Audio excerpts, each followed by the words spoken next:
आप देख रहे हैं अल्फा डिफेंस हिंदी में आपका स्वागत है।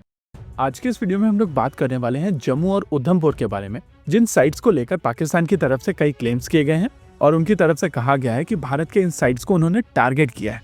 देखिए, चीजों को कॉन्टेक्स्ट में डालने के लिए वापस से हम लोग उस टाइमलाइन के ऊपर चलेंगे जो भारत और पाकिस्तान के बीच में चली ये 4 दिन की वॉर के दौरान हुए थे। भारत के रिस्पॉन्स को लेकर ज्यादातर लोग जो बात कर रहे हैं उनका मानना है कि ये शुरू हुआ था पहलगाम अटैक से, लेकिन जो लोग पहले से चीजों को फॉलो कर रहे हैं उनको पता है कि पाकिस्तान की तरफ से भारत के ऊपर कई अटैक्स किए गए थे और तब भारत ने रिस्पॉन्ड नहीं किया था। प्रैक्टिकली पुंछ, राजौरी, रियासी जैसे अटैक्स को लेकर भारत ने पाकिस्तान मिलिट्री को मौका दिया था और उनको अलाउ किया था कि अपने कोर्स को करेक्ट कर लें। लेकिन जब पहलगाम अटैक हुआ तब भारत सरकार की तरफ से डिसाइड किया गया था कि इसको तो रेस्पॉन्ड किया जाएगा, और इस रेस्पॉन्स के दौरान भारत की तरफ से पाकिस्तान के अंदर 9 टारगेट्स आइडेंटिफाई किए गए थे और इन 9 टारगेट्स के ऊपर स्ट्राइक की गई थी। जब भारत की तरफ से पाकिस्तान के अंदर इन टेररिस्ट कैंप्स के ऊपर स्ट्राइक की गई थी तब भारत के डीजीएमओ ने अपने पाकिस्तानी काउंटर पार्ट को ये इन्फॉर्म कर दिया था कि हमारा ये स्टेप केवल आतंकवाद के खिलाफ है और पाकिस्तानी मिलिट्री टारगेट्स को हम लोगों ने टारगेट नहीं किया है। लेकिन फिर भी पाकिस्तान की तरफ से पहले सीज फायर वायलेशन किया गया और फिर ड्रोन स्ट्राइक करने की कोशिश की गई भारत के अलग अलग शहरों के ऊपर,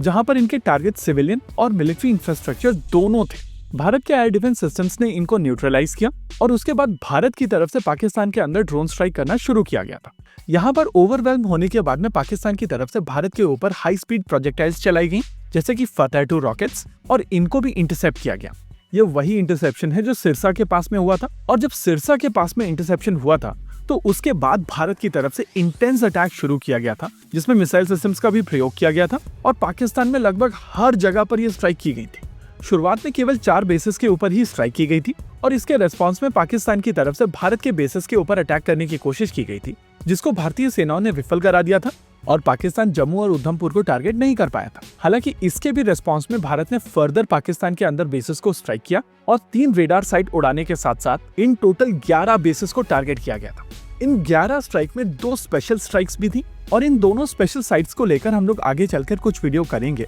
जिनमें डिटेल्स आपके साथ में शेयर करेंगे। लेकिन इन दोनों स्ट्राइक्स के बाद में पाकिस्तान तुरंत यूएस के पास भागा ताकि भारत की तरफ से ये पाउंडिंग बंद कराई जा सके। एनीवेज, अभी के लिए भारत की तरफ से ये पाउंडिंग बंद कर दी गई है, लेकिन ये एक नया नॉर्मल सेट हो गया है कि आगे से अगर पाकिस्तान की तरफ से कोई भी टेररिस्ट अटैक किया जाता है तो पाकिस्तान के अंदर इसी तरीके की पाउंडिंग चलती रहेगी। अब पाकिस्तान और DGISPR के कुछ लोगों की तरफ से क्लेम किया जा रहा है कि जिस तरीके से भारत ने पाकिस्तान के बेसिस को स्ट्राइक किया है, कुछ उसी तरीके से पाकिस्तान ने भी भारत के उधमपुर और जम्मू को स्ट्राइक किया है। अपने इस क्लेम को बैक करने के लिए इनकी तरफ से कुछ सैटेलाइट फोटोज भी शेयर किए गए थे और जब ये फोटोग्राफ शेयर किए गए थे तो उसमें कई जगहें ऐसी दिख रही थी जहां पर स्ट्राइक के निशान दिखाई दे रहे थे। देखिए, भारत की तरफ से कहा गया था कि जम्मू और उधमपुर में पाकिस्तान की तरफ से जितनी भी स्ट्राइक की कोशिश की गई थी उनको भारतीय एयर डिफेंस सिस्टम्स ने नाकाम कर दिया था और इन बेसिस पर कहीं पर भी कोई भी सिग्निफिकेंट डैमेज है ही नहीं। लेकिन क्योंकि पाकिस्तान की तरफ से नैरेटिव चलाया जा रहा था कि भारत की तरफ से जब 11 बेसिस को रॉक किया गया था तो उसी तरीके से पाकिस्तान की तरफ से जम्मू और उधमपुर को टारगेट किया गया है,